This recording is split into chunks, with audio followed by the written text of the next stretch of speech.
All right, today we're going to talk about fear and greed and how it impacts your investments and potential future decisions about the stock market.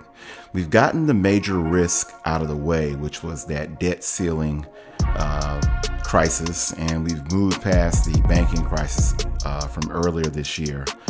And so now the markets are starting to get excited, and we're starting to look at, are we getting a little too excited on the market? And one way to gauge that is the Fear and Greed Index. You can find this at CNN.com or just punch in Fear and Greed Index, and this should come up. And what this chart does is it measures 6 to 7 components that work to give us a readout.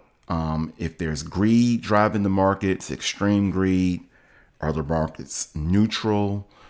Or is fear and extreme fear driving the market? So let's look at a chart here to kind of to flesh this out. So what we have here is we have the S&P 500 index, and this is courtesy of TradingView. I am not compensated to use TradingView, but I find them to be pretty good for stuff like this. And so right now we're looking at the S&P 500. And so what I wanted to do is show you where on this chart the fear and greed index was at various intervals. So here on the extreme left, towards the bottom here, and this is about August of last year, Fed was raising rates, inflation rates, technology stocks were selling off 20, 30, 40, 50%. So there was a lot of fear driving the market. And then we kind of, drove into extreme fear. And so the market reversed, started going higher, and then we dove into extreme greed driving the market. And that pattern kind of repeated itself again. Inflation fears came back to the front, so the market sold off and fear was driving the markets again. And going into the start of this year, things started to get better and greed was back in control. And what you'll start to see here is that markets will go through a cycle of extreme fear and extreme greed. And what should be noted is when we get to an extreme fear situation, the markets tend to stop falling and start rising. And conversely, when we get to an extreme greed situation, they stop rising and start falling. So right now, if you look at our chart here, we are in the extreme greed territory to the far left of our chart. So what's happened the last 3 times we've reached this extreme greed territory over the last 12 months? Well, over here, when we got up to extreme greed of 68, the market fell 17%. Again, this is the S&P 500.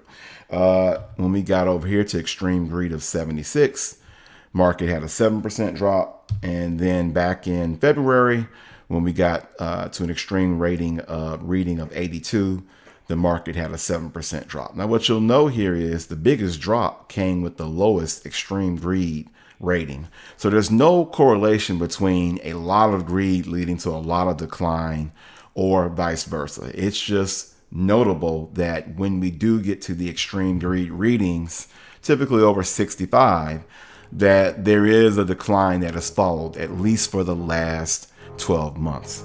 So what does this mean? Like, what's next? Now that we're at extreme greed reading of 76, are the markets set for a tumble? Will we continue to rise higher with things such as NVIDIA, Marvell, the whole AI story powering the way? Tesla is resurgent again. Who's to say that we are not going to keep rising higher? Or should you start putting on some investment protection or raising cash for potentially lower prices in a near market decline? If you need help discussing this or seeing how this impacts your portfolio, feel free to reach out to us at wilsonwealth.com. My name is Maurice Wilson. Thanks for listening.